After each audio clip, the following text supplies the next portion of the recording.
Saudações, nobre ouvinte. São exatamente 11 horas e 40 minutos no horário de Brasília. Hoje é dia 9 de maio de 2020 e damos início à sexta edição do LegioCast, o podcast semanal da Legião da Santa Cruz. O primeiro programa nomeadamente católico e nacionalista da internet, comprometido única e exclusivamente com a nação e com o catolicismo.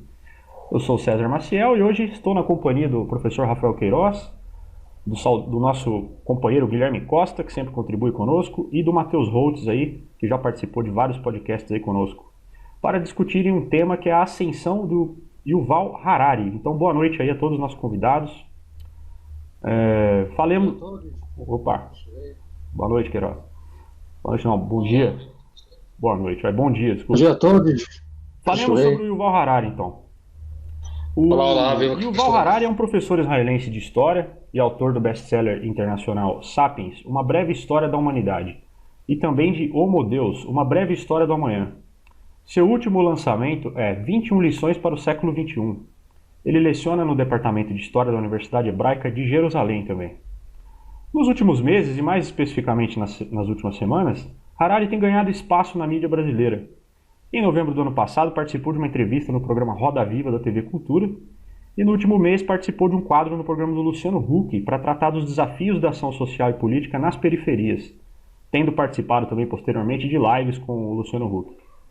O Harari também tem ganhado espaço na mídia escrita, na mídia mainstream em geral no Brasil, tendo artigos seus comentados também na CNN.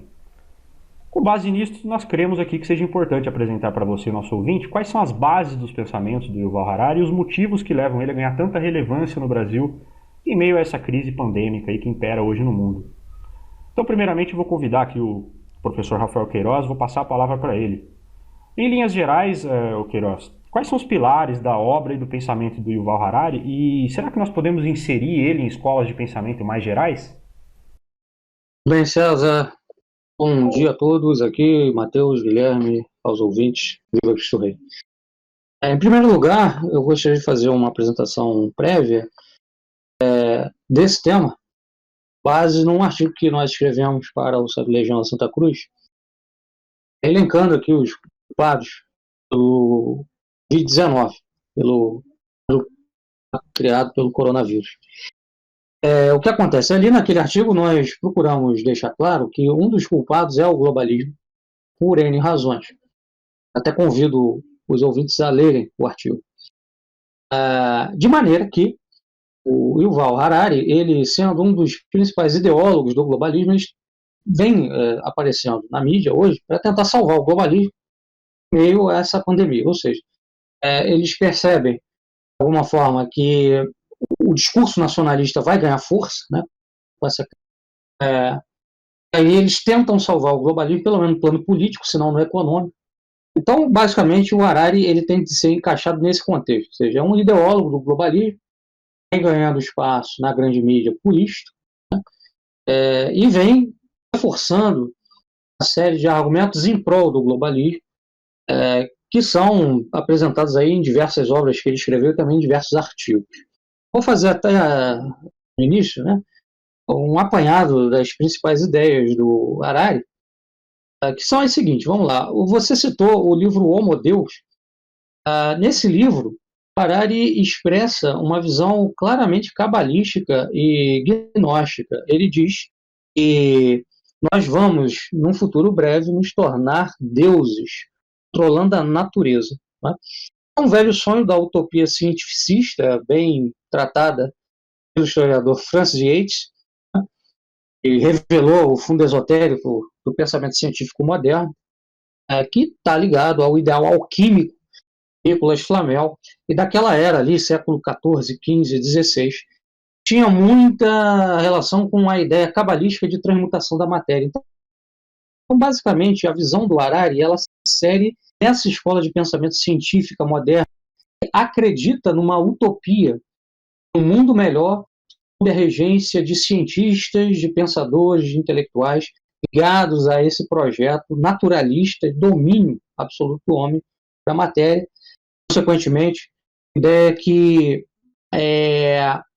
empodera o homem como uma espécie de deus da natureza. Né? Esse livro Homo Deus, ao meu ver, é a base fundamental onde parte toda a ideologia do Harari. Né?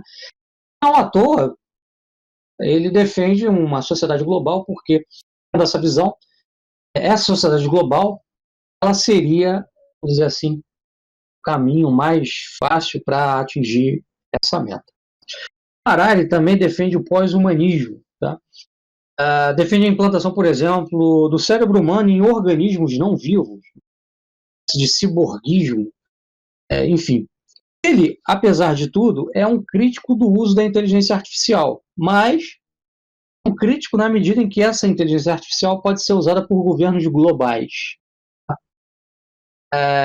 Assim, segundo Harari, essa inteligência artificial ela seria um risco se ficasse na mão de pessoas como Putin, Trump, Viktor Orbán, etc. Líderes que têm um cariz patriótico nacionalista. Isso poderia levar à perda da fé na sociedade global, na política global e, portanto, poderia levar a um breque desse projeto de mundo melhor via desenvolvimento científico. Harari ainda fala, também tem falado bastante, né, sobre a pandemia do coronavírus. Ele diz que a solução não é nacionalismo, não é fechamento de fronteira, mas sim sociedade da informação, troca de informações. Ele defende que essa troca de informações vai levar à construção de uma ordem planetária pós-liberal. Ele fala que pós-liberal não quer dizer que ele seja um antiliberal propriamente dito. Está falando pós-liberal porque a sociedade, tal como se estrutura desde o século XVIII, XIX, é uma sociedade de estados-nação, né? Sociedade mundial. Então ele defende uma ultrapassagem desse modelo de estados nacionais, um modelo de um poder global, onde os estados nacionais vão continuar existindo, mas sob a supervisão desse poder global. Certo? A gente precisa entender que quando o Harari fala de globalismo, globalização, etc., ele não está, na verdade, defendendo o fim dos estados nacionais. Está defendendo uma grande federação de estados sob a jurisdição última de um poder global. Vai ficar responsável por decidir certas questões que seriam, segundo ele, né, questões globais. Tá? Com isso aponta também a ideia da aldeia global, né, do Marshall McLuhan, ideia que foi pensada lá na década de 60, muito a ver com essa ideia do Harari de sociedade da informação, né, todos interligados ao mesmo tempo. Harari ele monta um espantalho dizendo o seguinte, que, ora, se você tiver nacionalismo, se você tiver fechamento de fronteira, você não vai ter troca de informações, então agora você não pode fazer isso, porque você precisa trocar informações para chegar à cura do coronavírus. O que é absurdo, porque os países podem cooperar entre busca por uma cura sem necessidade de um globalismo, de um poder global. Né? Consequentemente, o Harari também defende a compactação do espaço-tempo, que vem na esteira dessa ideia de aldeia global. Né? Essa compactação levaria a um único sistema social mundial, onde esse poder global ele teria que ter, vamos dizer assim, alguns instrumentos legais para regular, né, as ações dos países. Enfim, basicamente são essas as ideias centrais do Harari. Programas e textos aí já discorreu sobre os problemas impostos aí pela globalização, né, na disseminação e contenção aí do coronavírus. Pelo que você expôs aí, Queiroz, dá para perceber mesmo que o Yuval Harari, sem dúvida alguma, é um globalista mesmo. Provavelmente está ligado aí a todos esses movimentos que tentam implantar um governo global. Né? Ele tem uma visão muito positiva da globalização. Né? Guilherme, gostaria de te perguntar, o Yuval Harari, na sua opinião, ele traz algo de novo para esse debate? O que você teria a dizer sobre o Yuval Harari aí para a gente? Legal. Bom, então... É importante frisar que a Legião da Santa Cruz, mais uma vez, está na vanguarda desse tema, uma vez que o Harari, desde o advento do seu primeiro livro, traduzido para o português, vem ganhando muito espaço na mídia, e você não vê nenhum veículo tratando desse tema com uma perspectiva nacionalista, católica. Você só encontra elogios de pessoas incensando a sua obra, então gostaria de frisar isso, né, uma vez que esse sujeito é dono de uma doutrina perigosíssima e que, ao meu ver, diga-se de passagem, como complemento, essa doutrina globalista e liberal ganhou muito força após o Concílio Vaticano II, né? Isso poderia ser um tema para um outro podcast, mas à medida que a igreja deixou de ser o farol moral da sociedade, esse tipo de ideia maluca ganha força. A gente pode tratar disso em um outro podcast, mas com relação ao Yuval, o que me chamou a atenção é que em 2015, quando ele publicou seu primeiro livro, um mês depois da publicação, o Obama publicou nas suas redes sociais uma foto segurando o livro, tecendo enormes elogios e recomendando a leitura e pontuando que foi um dos melhores livros que ele já leu na vida. Pouco tempo depois, questão de um mês, o Bill Gates, através do seu blog, ele possui um blog no qual ele dá dicas de leitura e coloca tudo o que ele está lendo e faz algumas críticas, teceu novamente enormes elogios ao livro do Harari. E pouco tempo depois, o Mark Zuckerberg, ainda em 2015, fez uma live no Instagram, no Facebook, que é coisa muito difícil de acontecer, recomendando a todos a leitura do livro Sapiens, ou seja, isso demonstra um movimento coordenado de propagação das ideias. Então é evidente, fica claro para mim, que ele é mancomunado, ele está fechado com toda essa estrutura de poder global, uma vez que ele conta com o apoio e o financiamento desses organismos e dessas pessoas. Então isso por si só já é suspeito. Agora, sobre o autor, é importante a gente conhecer um pouquinho o perfil dele, né? Então ele é um historiador judeu, israelense, homossexual, ateu. Então, através desses elementos, a gente já pode começar a pensar qual é a cosmovisão verdadeira dele, né? E para quem ele trabalha, quais são os seus objetivos. Percorrendo os seus escritos, fica claro que todos os problemas que ele coloca, ele pontua como solução um caminho global, seja ao combate à fome, à violência.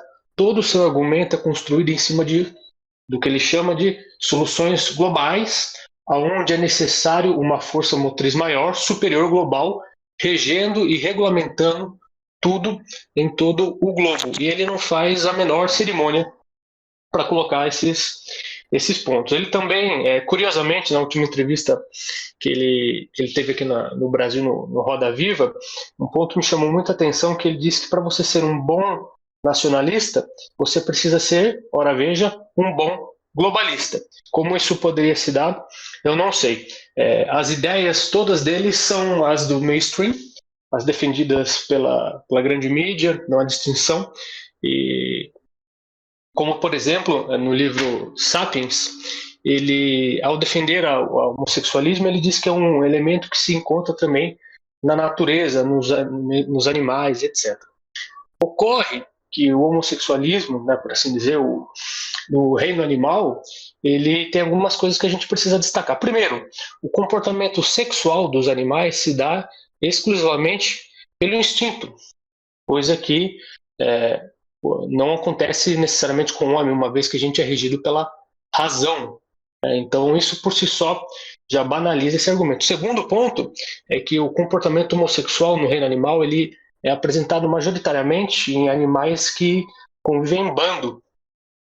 E esse ato se dá geralmente pelo líder do bando, pelo animal mais forte, que faz isso com outros machos, como quem diz, olha, aqui no bando, quem manda sou eu, você e as fêmeas são a mesma coisa. Então não tem paralelo possível. As ideias dele são completamente ocas, estranhas e alheias à doutrina católica. Por fim, ele, com muito sarcasmo, faz pouco da divindade, faz pouco de Deus. Ele trata isso como se fosse fruto da criação humana, fruto da mente humana. Então ele repetidas vezes diz que o ato homossexual é um ato plenamente natural, que em hipótese alguma é contrário à luz da razão, à ordem natural, porque tudo que existe por si só e por definição é natural, segundo as suas palavras. Portanto, o ato homossexual é igualmente natural aqui. Não há nenhum, entre aspas, grande homem no céu que irá julgar as atitudes dos homens, especialmente as de pecam contra a natureza, contra a castidade. Então você vê que toda a sua ideia, toda a sua cosmovisão é por essência e por definição, oposta à doutrina católica, seja a sua visão de mundo, de estruturas sociais, governamentais, até aquelas que dizem mais ao foro íntimo e, enfim, a construção de família. Então ele é um homem perigosíssimo e que, para mim, não resta dúvida que ele é, sim, um ideólogo do globalismo e que deve ser certamente combatido e desmascarado.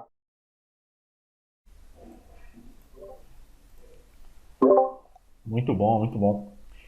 Excelentes aí observações. De fato, dá para ver que realmente é um inimigo mesmo da cristandade, da ideia de estados soberanos, né? É o que há de pior aí no pensamento mundial hoje. Vou fazer uma provocação aqui agora, né? Vou incitar uma outra discussão agora. Aí vou passar a palavra novamente para o Rafael Queiroz aí, se me permitem os convidados. O Queiroz, o apelo do discurso do Harari sempre é a tecnologia, né? Como a gente pode responder aos problemas do mundo moderno, de ordem política e econômica, tendo em vista a difusão e aprimoramento da tecnologia, né? Como a gente pode responder isso? Como a tradição pode sobreviver em um mundo cuja aceleração tecnológica, o progresso tecnológico é tão pujante como hoje? César, vamos lá. Primeiramente, considero o seguinte: um historiador chamado Niebuhr fala que quanto mais cresce o poder técnico do homem, mais aumenta o poder para o mal, porque o homem tendencialmente é dirigido para o mal, né, por conta do pecado original.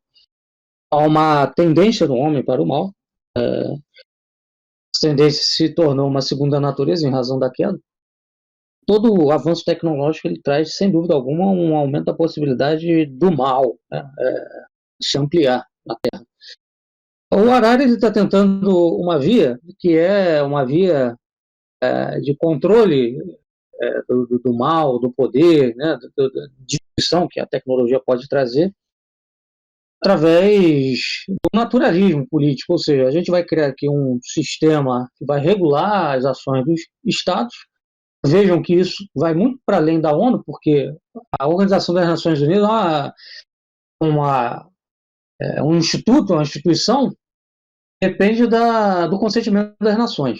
Esse poder global que ele propõe, ele vai agir às expensas das nações, né? Vai impor decisões às nações.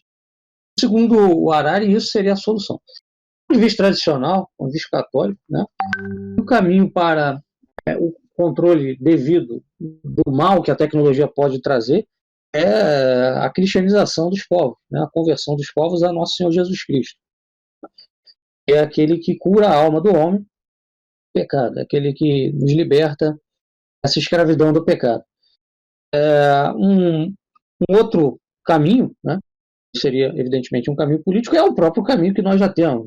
A existência dos estados, nação, por si só, já coloca um breque essas questões, por exemplo.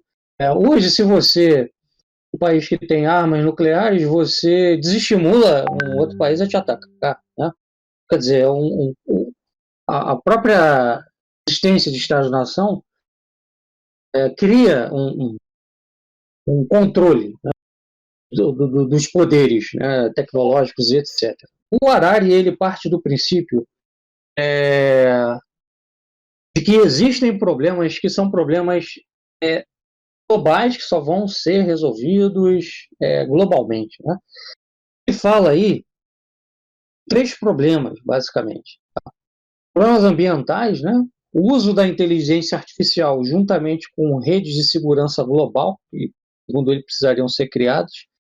A guerra nuclear. Segundo o Harari, o que vai evitar uma guerra nuclear no futuro vai ser esse poder global. O que vai evitar, por exemplo, que um governo use um robô como arma vai ser um poder global. E o que vai evitar que o planeta seja destruído pelos problemas ambientais vai ser um poder global, né? O problema é saber se realmente essas questões elas são globais. Por exemplo, problemas ambientais. Existe um problema ambiental mundial? O discurso desse pessoal é que sim, né? Existiriam mudanças climáticas que seriam de âmbito mundial. Nós partimos do princípio de que sim, existem problemas ambientais, mas são problemas que são locais. Nós não temos nenhuma certeza a respeito de uma mudança climática global, isso tudo é hipótese. Né? O que você tem em termos de problema ambiental é poluição, e poluição você resolve com medidas locais, medidas nacionais. A nuclear, bom, até agora não tivemos nenhuma, né? Esse próprio fato que eu citei de vários países terem armas nucleares e poderem usar isso como um desestímulo a que outros países ataquem, é um exemplo de que a coisa está dando certo, bem ou mal, né? O uso da inteligência artificial, ela vai passar pela mesma lógica da guerra nuclear, ou seja, você tem robôs de destruição em massa, que se você desenvolve, sei lá, ciborgues, ou se você desenvolve seres humanos modificados geneticamente, eu também vou poder desenvolver isso, embora isso não seja algo moral, né? Enfim, outros países vão desenvolver e isso vai criar um controle, né? Dentro do próprio sistema de nações, né? E você vai pensar duas vezes. Peraí, aquele país ali tem, eu tenho, mas aquele país também vai desenvolver, vai ter. E isso vai ser uma coisa que vai ser buscada por todos. Então você não precisa ter um sistema global para regular isso. Agora, é claro, existem possibilidades disso sair do controle? Sim, existem. Então, aí, em última instância, né, a única forma de você evitar que isso tudo leve a uma destruição, uma guerra mundial, pode acontecer, realmente uma hipótese plausível, é os povos voltando os seus olhares, né, para a igreja, para Cristo, havendo novamente uma nova cristianização, né, depois desse período de paganização, de afastamento daquilo que são os ensinamentos católicos, né? Uma nova cristandade, só uma nova cristandade realmente poderia evitar isso em última instância. Muito bom, Queiroz. Brilhantes aí exposições. Eu acho que como estamos falando aí da globalização, né, a gente está batendo muito nessa tecla. Acho interessante a gente ter a opinião aí de alguém que entende bastante de geopolítica, né? Então, por isso eu passo agora a palavra aí ao Holtz, né? Agora são 12:03 aí no horário de Brasília. Boa tarde, Holtz. Vou passar a palavra para você. Quais são as implicações do discurso do Harari para a geopolítica, né? Tanto no âmbito global quanto no âmbito regional? Boa tarde, César. Boa tarde aos companheiros de mesa. Boa tarde ao nosso ouvinte. Bom, tratando especificamente da geopolítica, as ideias do Harari têm algumas implicações das quais nós não verificamos veracidade na história e outras que, pensando no presente, apresentam uma configuração problemática. Então, como os amigos falaram, o Harari como ideólogo é péssimo. Eu vou demonstrar que como comentador de geopolítica ele é um ideólogo. Então, está permeado de diversos erros nas análises dele. Bom, primeiramente, começando pelo presente. Para o Harari, nós só venceremos as crises acarretadas pela pandemia de coronavírus através da cooperação internacional. Então, abertura de fronteiras, um pluralismo cultural intranacional dirigido, a criação de instâncias de gestão supranacionais que vão além do mero aconselhamento e passam a ter peso de lei de execução para os estados, o estreitamento de laços entre os países, etc. Ora, foi justamente as fronteiras abertas a porta de entrada para o coronavírus em muitos países, né? A doença é um estopim para a revisão do status político global, da Organização do Espaço Mundial. Isso não significa que as fronteiras deviam estar completamente fechadas de antemão, não é isso que eu estou dizendo. A fronteira aberta ou fechada é uma consequência, então a gente tem que ir na causa. E qual que é a causa? O problema é que os governos estatais, devido a esse estreitamento de laços econômicos que tornam os países cada vez mais interdependentes, julgaram imprudentemente as perdas econômicas, o trancamento dos países e os riscos da doença para a população geral. Pesaram mal isso. Ou seja, pregar que as fronteiras devem estar abertas independentemente da situação e que os laços entre os países devem ser fortificados, e isso é só um eufemismo, é uma expressão bonitinha para veicular na mídia que a divisão internacional do trabalho, que separa produtor de tecnologia de ponta, de extrator de matéria-prima, de produtor de alimento, tudo isso deve permanecer como tal. E que a dependência dos países emergentes a esses centros hegemônicos também deve continuar. Tudo isso é reforçar as causas desse problema que se pretende falsamente sanar. Portanto, novamente que o Harari está errado, né? Eu falei de pluralismo cultural dirigido, isso nos leva de imediato, né, a pensar aí na entrada massiva de imigrantes com valores culturais diferentes, às vezes conflitantes em determinados países. Por exemplo, como ocorreu na Europa, né, na França, Alemanha e outros países, cuja essa direção se deu através das diretrizes progressistas da União Europeia. E isso pode ser sim um problema.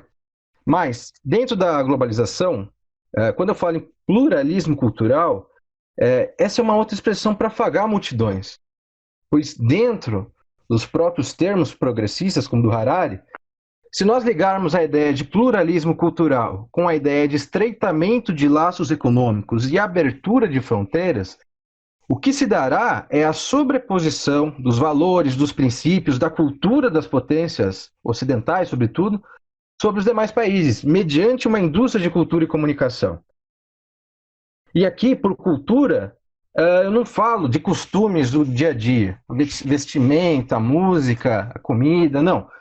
Falo principalmente da usurpação da economia local pela globalizada, colocando que economia é matéria de cultura, sim, é matéria moral, da implementação conspiratória de sistemas políticos alienígenas, de ideologias, de visões religiosas, ou seja, de aspectos estruturais, por conseguinte, muito mais importantes.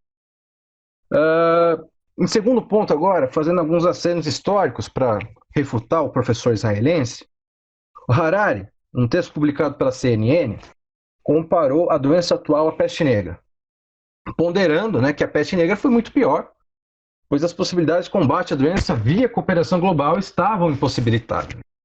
Bom, qualquer aluno mediano do ensino básico sabe que a peste negra se desenvolveu também em função do início da intensificação das relações comerciais entre a Europa e entre a Ásia, que é naquele momento propriamente a cooperação entre os povos, a cooperação econômica. Ali está a semente da globalização, né? Isso refletiu o quê? O despreparo em termos sanitários dos europeus, né, em relação ao estoque de produtos, a condições das embarcações, etc.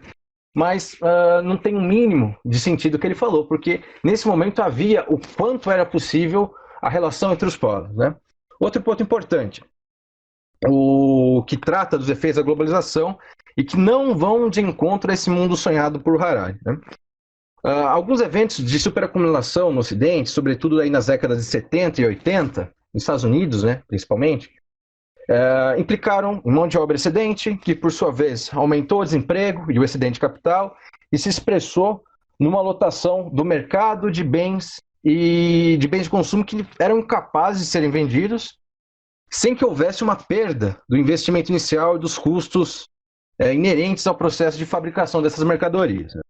Essa situação, se fosse tratada apenas através da economia doméstica, se combateria pela indução de uma menor produtividade para que houvesse, então, uma readequação da relação entre oferta e demanda, né? Bom, mas tem outra solução, que é geopolítica sobretudo, e consistiu no seguinte: esses excedentes, para que a economia fosse reequilibrada, foram empregados em, primeiro, investimentos de capital de longo prazo, então tem uma reorientação temporal desses investimentos, para postergar a reentrada desses mesmos excedentes, desses futuros lucros, no futuro mais distante, para não ocorrer uma superacumulação. Ou também gastos sociais, como pesquisa, saúde, ciência, moradia. Segundo, investimento em novos mercados. Então, se antes a gente tinha uma reorientação temporal, agora a gente tem uma reorganização espacial e global da economia. Haja visto que essa abertura de capital, novos mercados, vai agregar novas capacidades e possibilidades produtivas, como mão de obra, matéria-prima, etc. Além de também demandarem um dispêndio de recursos em obras infraestruturais, como está posto já em primeiro lugar. Então, o que aconteceu? Desde esse momento, o Oriente Médio passou a ser obsessão estadunidense para eles se manterem como regentes da ordem econômica e política global, unindo todas as possibilidades descritas, né? Então, ali existiam possibilidades variadas de novos nichos econômicos, configurações de mercado de mão de obra em locais antes não aproveitados pelo capital, que demandaram investimentos de longo prazo, sobretudo investimentos sociais, né, através da filantropia, e infraestrutura, sobretudo infraestrutura energética. Qual, portanto, o grande porém? Esse reordenamento espacial e temporal do capital, liderado pelos Estados Unidos, que é típico de uma construção do mundo globalizado, entrou em conflito direto com determinadas configurações político-territoriais no Oriente Médio. São os Estados nacionais e territorialidades regionais e locais que estão bem posicionadas historicamente. O que decorreu disso, então? A guerra Iraque, né? Dos anos 80 a 88, que possibilitou já os Estados Unidos demarcarem uma importante zona de influência do país. Então, o que aconteceu? Saddam Hussein ele utilizou uma antiga disputa de fronteiras para invadir o Irã, com o intuito de enfraquecer o movimento revolucionário político-religioso islâmico tradicional, xiita, que ganhava terreno no Irã.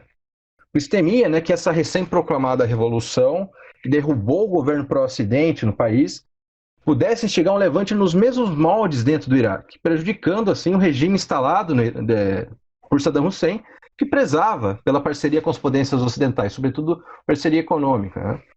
Os países que apoiavam formalmente o esforço de guerra iraniano, a despeito de um possível auxílio clandestino dos Estados Unidos, era a Líbia e a Síria, enquanto quem apoiava o Iraque era a Arábia Saudita e Estados Unidos. Um ano após esse conflito, Saddam Hussein invadiu o Kuwait e tomou os postos de petróleo do país. Começava a Guerra do Golfo. Assim, a ONU, né, condenou a invasão, emitiu um documento exigindo a retirada imediata das tropas iraquianas do Kuwait e, concomitantemente, os Estados Unidos movimentaram aviões, tropas, armamento para a Arábia Saudita, que é a sua parceira até hoje, preparando-se também para ações militares.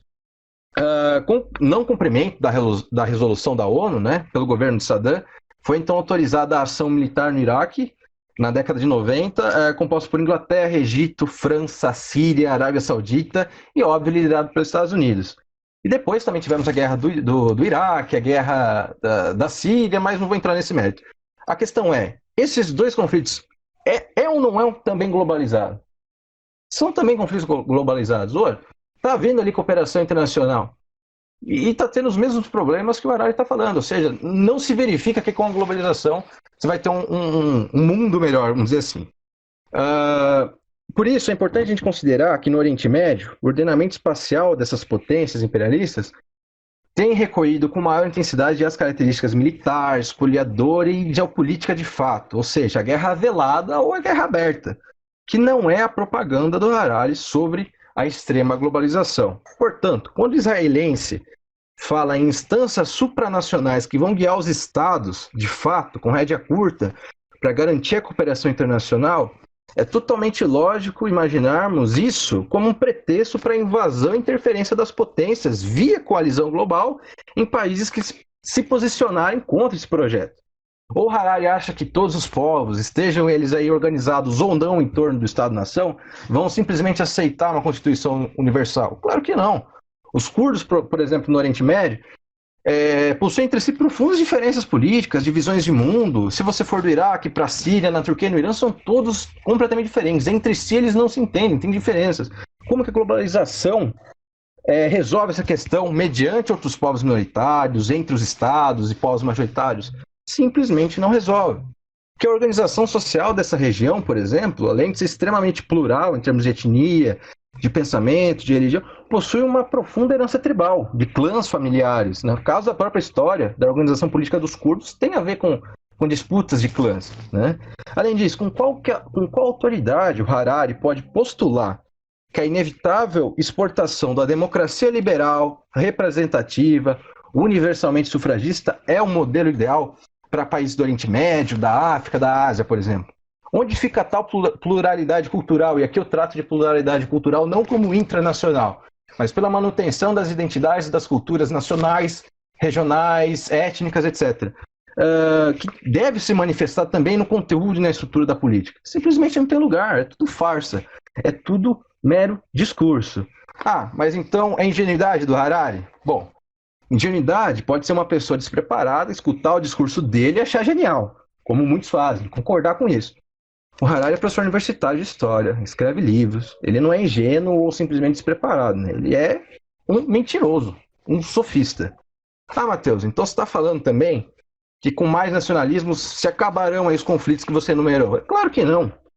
que eu quero justamente dizer é que não há a mais remota possibilidade de colocar 7 bilhões de pessoas com valores diversos e muitas vezes antagônicos no mesmo eixo, no mesmo rumo, sob uma tutela universal.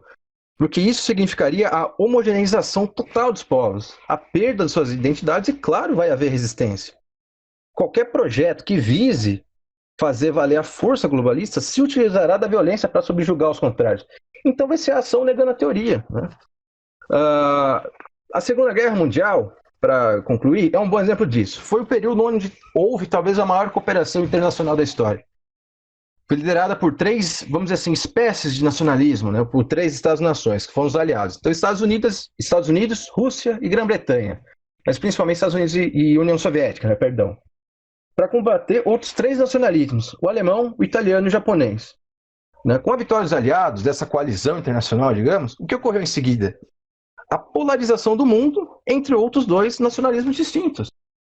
Então, mesmo com cooperação global, através da globalização tecnológica, da comunicação, da cultura, você não tem, isso não significa, isso não é prova inequívoca que você vai ter um mundo mais compreensivo, um mundo mais aberto, onde a paz vai reinar, de certa forma, assim como um bom ideólogo faz, né? Como um ideólogo faz, que é vender sonhos impossíveis. Muito bom, muito boa. Excelente exposição aí, Rhodes. O Queiroz pediu a palavra aqui para fazer algum comentário aí sobre a sua exposição, né? Fazer algum complemento, então vou passar a palavra para o Queiroz aí. Vai lá, Queiroz, fica à vontade aí. Perfeito, César, obrigado. E queria comentar aqui algumas coisas que o Rhodes fez, enriquecendo a exposição dele, partindo do seguinte: o Harari tem um texto, tem um artigo chamado Precisamos já de uma ordem planetária pós-liberal, né? Onde ele diz basicamente o seguinte, que se um país confiar no outro, né, então você vai ter, né, essa paz perpétua da qual o Rhodes bem colocou, né, que é um tema inclusive tratado pelo Immanuel Kant, filósofo, e que, enfim, é a utopia por trás da visão do Harari, né? É uma visão bastante ingênua, né? Essa coisa de que um país vai confiar no outro, a França vai confiar na Alemanha, de que, olha, a Alemanha não está fazendo um robô, não está produzindo uma inteligência artificial para nos dominar, né? Então esse clima de cooperação, esse clima de confiança, do qual o Harari ao qual o Harari apela, é um otimismo humanista que se baseia justamente naquela ideia, né, do Rousseau, que você até falava aqui antes, né, de nós começarmos. Quer dizer, a ideia de que o homem é bom, a sociedade que o corrompeu. Quer dizer, o problema são as instituições atuais, são as estruturas políticas atuais que não favorecem a bondade humana. Então, se nós tivermos uma estrutura global, isso tudo vai acontecer, né? Uma ingenuidade. Ele fala também do seguinte, vou citar aqui uma frase dele, né, para deixar claro qual é a ideologia por trás da mente do Harari. Diz assim: para poder sobreviver e florescer no século XXI, o gênero humano precisa de uma cooperação global eficaz, e até agora o único projeto viável para essa cooperação é oferecido pelo liberalismo. Veja o que ele fala. O liberalismo é a única opção ideológica viável para construir essa cooperação. Ora, essas guerras que você citaste mesmo, né, no Oriente Médio, são todas baseadas no quê? Né? Na ideia de você levar para lá um sistema liberal, estadunidense, americano, sistema ocidental liberal, enfim. E onde você vê isso brecando, bem ou mal, é em alguns países que têm o apoio de grupos, né, ou países, né, com o poder nuclear. Vamos lá, a Síria, né, teve apoio da Rússia, que é uma potência nuclear. A Coreia do Norte tem armas nucleares hoje. Não viu o seu território ser tomado, né, pelo interesse americano e balcanizado. Tem armas nucleares, que desenvolveu armas nucleares. Enfim, então, essa visão do Harari é uma visão completamente fora da realidade, né? E, como você bem colocou, como é que você vai padronizar 7 bilhões de pessoas em cima de um poder global, né, que vai ser o regente do mundo inteiro? Quer dizer, a única forma de você fazer isso é através da força, não tem como você fazer isso através do consenso, né? Então, quer dizer, Na verdade, esse poder global ele geraria muito mais guerra, né, do que paz. Para você implementar esse negócio, vai ter que matar tanta gente, né, que, enfim, não vale a pena, né? Uma coisa bem interessante é que o Harari está muito preocupado assim com a questão tecnológica, né? Por exemplo, é, ele fala que você tem que ter um poder global, uma solução global, porque daqui a pouco você já não vai ter mais motorista de caminhão. Você vai ter a Uber aí oferecendo inteligência artificial para dirigir caminhões, dirigir carros. Isso é um fato, é uma verdade. Né? A Uber está desenvolvendo isso mesmo. Né? E aí a gente entra num outro ponto, que é aquele que a gente inclusive falou no podcast passado sobre doutrina social da igreja. A tecnologia não é um fim em si mesmo. Para esse pessoal como Harari, para esses utopistas, cientificistas como Harari, né, que acreditam na ciência como um fim, né, na tecnologia como o meio que vai dar ao homem o poder divino sobre a natureza, ou seja, é um fim em si mesmo. Né? A gente tem que desenvolver a tecnologia mesmo que ela mate, destrua empregos. Essa visão é completamente errônea, né, do ponto de vista moral. A tecnologia tem que ser aplicada de forma gradual, sem destruir empregos, sem destruir famílias, sem destruir o trabalho.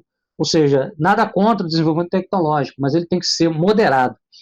Um outro ponto também, só para terminar aqui minha exposição, é que esse pessoal utopista, secular, progressista, tipo Harari, eles ficam sempre buscando assim soluções legais, políticas, questões que não têm solução política legal definitiva. Por exemplo, o Brasil é um país que tem 3 poderes: judiciário, executivo, legislativo. O modelo de Montesquieu. Segundo esse modelo, um poder controla o outro. Né? Só que a gente vê que, vez ou outra, esses poderes também entram em guerra. Então você precisa aí de um poder moderador. Né? Muitos pensam em termos de um rei como poder moderador, e os globalistas pensam como poder moderador o quê? Um instituto global, né? Uma supervisão global dos estados que vai decidir em questões que são questões de conflito. Beleza, mas o que garante que esse poder global também não vai abusar do poder? Tá? Também não vai sair da linha. Então, na verdade, você precisa de um poder moderador, sim, isso é uma necessidade. Mas esse poder moderador tem que ser baseado num padrão de justiça fixo e imutável. E o que esses globalistas defendem é um mundo fluido, sem valores imutáveis, sem verdades imutáveis, sem princípios imutáveis. Quer dizer, como o próprio Guilherme expôs, o Harari é homossexual, ele considera que não existe uma realidade fixa, né? Não existe um padrão moral fixo. Então, como é que você vai estabelecer uma lei justa para regular esse poder global de maneira a implementar uma justiça no mundo inteiro, se você não tem um padrão imutável de valor moral, de justiça, de ética? Porque para esses secularistas não existe Deus. A única base na qual você pode fundamentar um princípio de justiça fixo é em Deus. Né? Então, a única coisa que pode criar realmente um poder moderador para o mundo, né, é a fé católica, que é fundada numa verdade revelada, numa verdade eterna e imutável. Aí sim, isso pode regular a relação entre os Estados-nações. Por isso que a igreja ela tem que ser esse poder moderador e não um poder global. Bem interessante, Queiroz. Você comentou aí num trecho da sua exposição uma fala do Harari, onde ele afirma que o único projeto viável para a construção de uma ordem política global no momento é pela via do liberalismo mesmo, né? Se eu não estou enganado. Eu vou trazer Exatamente, ele fala isso. Para o Brasil agora, fazendo uma pergunta aqui, até para provocar um pouco os nossos ouvintes aí que são bolsonaristas, né? Como essas ideias do Harari podem impactar o Brasil, uma vez que supostamente nós temos um governo conservador e antiglobalista aí? Eu vou abrir essa pergunta para qualquer um de vocês, não precisa ser exatamente você, Queiroz. Qualquer um que quiser fazer um complemento aí, pode comentar. O Guilherme agora pediu a palavra aí. Pode comentar, Guilherme, se quiser aí também. Aí depois você responde. Legal. Eu não vejo talvez apenas casual em um ponto ou outro, mas em essência, tudo que o Harari defende, o Bolsonaro também. Vejamos um pouco o Bolsonaro. Ele é um ecumenista, ainda que o Harari seja ateu, mas esse ecumenismo desfreado e maluco do Bolsonaro denota no fim que ele não tem religião, né? O Bolsonaro é sionista, tal qual o Harari. O Bolsonaro é liberal, tal qual o Harari. O Bolsonaro defende, sim, embora no passado ele já tenha dito o contrário, mas ele defende, sim, e com ações bem práticas e concretas, o movimento homossexual. A Damares nomeou uma mulher lá, um travesti, não sei, um homem travesti, não sei, por uma secretaria do governo, coisa que nem a ação mais extremista do PT ousou fazer isso. Então, no fim, a gente pode concluir que o Bolsonaro é uma peça globalista, um peão globalista dentro desse xadrez. Então, toda essa ideia maligna que o Harari defende e que vem constantemente ganhando apoio na mídia pelo Huck, Luciano Huck, que é um comparsa judeu também, diga-se, né? Certamente é um movimento coordenado. Agora, ele foi muito bem colocada a questão da suposta preocupação tecnológica que o Harari tem, mas ele vem empregado um esforço muito grande também para combater pautas que são muito caras para nós católicos no que diz respeito à família e à pureza. Ele escreveu um artigo, se eu não me engano, em 2014, deixa eu pegar aqui o título, só um minutinho, ele fala a respeito da questão de gênero na Idade Média. Eu já pego aqui o título, e ele diz que, em essência, homem e mulher são construções sociais, que não são verdades objetivas, homem, mulher e mulher, mas isso, tal qual Deus, é um fruto da mente humana, né? E que, portanto, todos, em hipótese alguma, deveriam se colocar contra essa questão do homossexualismo. E a gente vê que o Bolsonaro, nas suas ações, nas suas práticas, também corroboram essa ideia e esse papel. Por fim, eu acho que é o seguinte, existe uma forma da gente combater isso com um grande efeito, que é a recristianização da sociedade. Eu não consigo imaginar uma outra situação, um outro meio que a gente consiga combater essas ideias. Claro que o nacionalismo e o Estado-nação, a prevalência desse, é sem dúvida muito importante, mas, como diria o Papa Leão XIII, grande Papa Leão XIII, houve uma época em que o Evangelho regia as nações. A gente precisa trabalhar para voltar essa situação, essa nova cristandade, por amor ao Nosso Senhor, por amor à Igreja, e eu não vejo outra alternativa suficientemente eficiente para combater com perfeição essas ideias malignas que vêm se enraizando com muita eficiência aí na sociedade pós-liberal. Muito bom, muito bom. Eu vou fazer um adendo também. É importante lembrar aí que o ministro da Economia aí do nosso país, né, nomeado pelo Bolsonaro, é um dos fundadores aí do Banco Pactual, que é o banco que administra os investimentos do George Soros no Brasil, né? Isso é pouquíssimo comentado. Então isso prova mais uma vez aí que o governo Bolsonaro é muito mais para lá do que para cá, né? Muito mais pró-globalismo do que pró-nacionalismo. Sim. Sim. Rapidamente o título do artigo: um panorama histórico do gênero desde a Idade Média até a Idade Moderna. Sim, sim. O Queiroz disse que quer fazer um comentário aí sobre o Bolsonaro na OCDE, né? A entrada aí do Brasil na OCDE. Fica à vontade aí, Queiroz. César, nesse meio bolsonarista, bolso-olavista, para ser mais exato, existe uma concepção que é a seguinte: você poderia distinguir, diferenciar a globalização econômica da globalização cultural, né?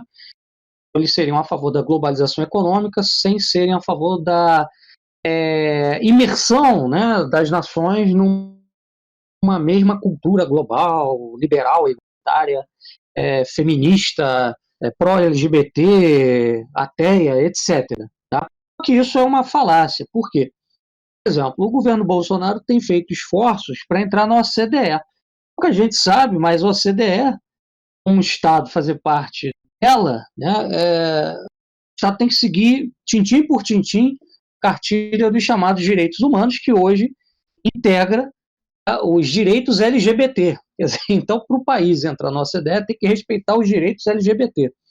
Por isso, o Guilherme bem colocou aí que a Damares tem feito esforços para mostrar que o Brasil é um país que respeita os direitos gays, inclusive criando uma diretoria gay, né, dentro da Secretaria de Direitos Humanos, coisa que nem o PT fez, né? Esse passagem, o governo Bolsonaro foi além disso.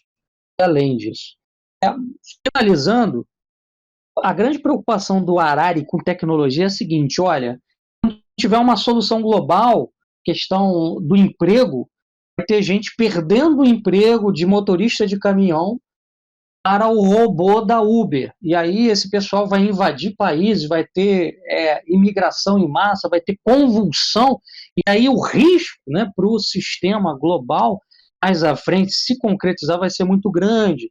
Aí vão ser reforçadas as medidas de fechamento de fronteira, o nacionalismo vai ganhar força. Então, a gente percebe que esse pessoal tem como grande fantasma, que o assombra nos seus sonhos utópicos científicos, o nacionalismo. Não é à toa. Só para finalizar. Muito bom, muito bom. O Holtz pediu também a palavra aí, o Matheus, né? Pode ficar à vontade aí, Matheus. Obrigado, César. São dois rápidos comentários. Primeiro, sobre o Bolsonaro. A última eleição ficou muito claro de que todas as pautas morais, todas as pautas éticas, o Bolsonaro, que em tese seriam cristãs, não passam de manobra do eleitorado católico que se vê carente de opções verdadeiras. Por exemplo, em relação ao aborto, ele não teve nenhuma medida, não teve nenhum discurso contundente, nenhum programa para ele para combater o aborto. Ademais, já é possível aborto no Brasil, por exemplo, em casos de estupro, né? Eu não estou entrando no mérito agora do quanto a mulher é vítima do estupro, mas a mulher tem o direito de abortá-lo. Ora, se ele fosse tão a favor da vida, o que ele faria? Revogaria esta lei e criaria mecanismos vamos dizer assim, para abraçar essa criança que foi fruto aí de uma violência extrema. Por quê? Porque para nós católicos a vida de fato é um valor inegociável. Ainda mais a vida do inocente, como o bebê, que é tão vítima quanto a mãe dele que sofreu o abuso, né? Então, qual que é o fundo disso? A moral do Bolsonaro é a moral individualista protestante. Então, é isso, ele não está preocupado com a vida da criança, ele não está preocupado com a vida da mãe, não está preocupado com nada, está preocupado em angariar votos, em ter essa imagem dele de cristão, etc, etc. Mas é tudo farsa. É tudo farsa. Se amanhã Silas Malafaia se posicionar a favor do aborto, em relação até o 3º mês de gestação, é quando dizem que é dito que é formado o sistema neuronal do bebê, ele vai também ser a favor. Você entendeu? Então acho que é bom para a gente entender que não dá para a gente ficar refém mais de candidatos que têm um discurso e fazem outra coisa, né? Ou que fazem pela metade. E, ademais, não tem sentido você se dizer a favor da vida e não dar condições para o pai de família, para a mãe, cuidarem dos seus filhos, educarem seus filhos, trabalharem, sustentarem a vida, né? Dar à luz é tão importante e manter dignamente a vida também é bastante importante. E o segundo comentário, quando o Guilherme e o Rafael falam sobre o poder moderador através da igreja, muitos incautos podem pensar, então o que vocês estão falando é que nós não devemos confiar também no Estado, porque o Estado também pode ser uma estrutura utilizada para o mal. Não, a gente tem que fazer um parêntese aí. Se a gente retomar o último podcast, junto com o Arthur Riz, a gente vai ver todas as funções do Estado moderno. Ora, a gente não vai magicamente voltar a um estado feudal de sociedade orgânica. Não, a gente tem que jogar o jogo conforme as regras do jogo. Qual que é a regra do jogo? É através do Estado-nação, né? É através, vamos dizer assim, da modernidade, da política moderna. Então, o que acontece hoje? Para frear o globalismo, que desde a década de 90 tem sido aí o grande paradigma da sociedade, você vai, infelizmente, o máximo que você vai conseguir é através do Estado. Você não vai, diluindo o Estado, vai ser mais capaz de combater o globalismo. Pelo contrário, por melhores que sejam as intenções. Então, sim, infelizmente, quando a gente vê, por exemplo, algumas intervenções mais fortes do Estado, é socialismo, é esquerdismo, não sei o quê, porque tinha que ser fruto da espontaneidade dos seus. Ora, isso daí sim não passa de ingenuidade, né? Porque hoje a única estrutura que pode se colocar frente a todos esses perigos que nós enumeramos é o Estado. E, claro, fazendo as devidas ressalvas quando for necessário, de acordo com a situação específica. Era apenas isso que eu gostaria de dizer. Vocês não estão me ouvindo? Agora eu estou te ouvindo. Pode falar. Vocês conseguiram escutar o que eu falei? Sim. Sim, então era basicamente isso. Eu fiz um comentário sobre o Bolsonaro, como ele manipula os católicos, um segundo sobre como nós não podemos simplesmente pegar e demolir o Estado para instaurar uma sociedade orgânica, que isso é ingenuidade. Vocês escutaram isso? Ah, então era só isso, acabou então. Vocês escutaram, era isso. Eu concluí já minha fala.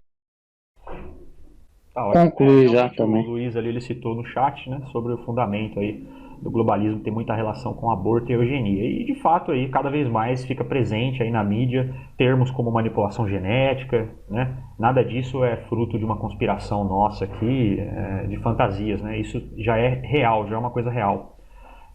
Quero até citar um fato curioso aqui, que tem um pouco a ver com essa questão da tecnologia, né? Como o Queiroz citou aí, até mesmo a criação de humanos, né, ciborgues, coisas assim, também não é nada muito distante. O Elon Musk, né, o presidente da Tesla, dono da Tesla, deu uma entrevista recentemente dizendo que dentro de um ano, uma das empresas dele chamada Neuralink vai começar a testar a implantação de chips, né, nos cérebros humanos com a intenção de curar algumas doenças como esquizofrenia, autismo, né? Então, isso é uma coisa muito real mesmo, né? A questão a criação de um novo ser humano aí, sem doenças, livre de coisas assim, né? Isso aí tem muito a ver com o globalismo. Deixa eu ver o que o Queiroz está falando aqui. Se quiser comentar, Queiroz, fique à vontade. Uma breve exposição aí antes da gente encerrar. Assim, o Harari acredita que se você deixar os Estados nacionais fazendo experimento genético, borguismo, pós-humanismo, aí vai dar problema. Mas se o poder global estabelecer, tomar a frente, regular isso, aí vai ser tudo bem. Quer dizer, é um Ele ingenuísmo, sabe que né? isso não Quer funciona, dizer, né? Ele fala isso porque ele é um fantoche aí dos projetos globais mesmo. Então, pessoal, eu vou abrir agora para vocês fazerem as conclusões aí sobre o tema, se quiserem, tá? Bom, eu já concluí, agradeço aí a oportunidade mais uma vez e ficamos de olhos abertos em relação ao Yuval Harari. Agradeço a participação dos convidados, creio que o podcast hoje tenha sido excelente, né? E seja um dos únicos na internet a dar um contraponto aí às teses do Yuval Harari, que até agora só vi a mídia mainstream falando sobre ele, né? Falando muito bem dele, já o chama de guru, né? O guru do nosso tempo. Então eu peço aí aos nossos ouvintes que se inscrevam no canal, curtam, divulguem nosso trabalho, porque realmente a Legião nesse aspecto tem sido a vanguarda aí na internet. E desejo aí uma boa tarde a todos. Viva Cristo Rei! Viva Cristo Rei! Viva Cristo Rei! Viva Cristo Rei!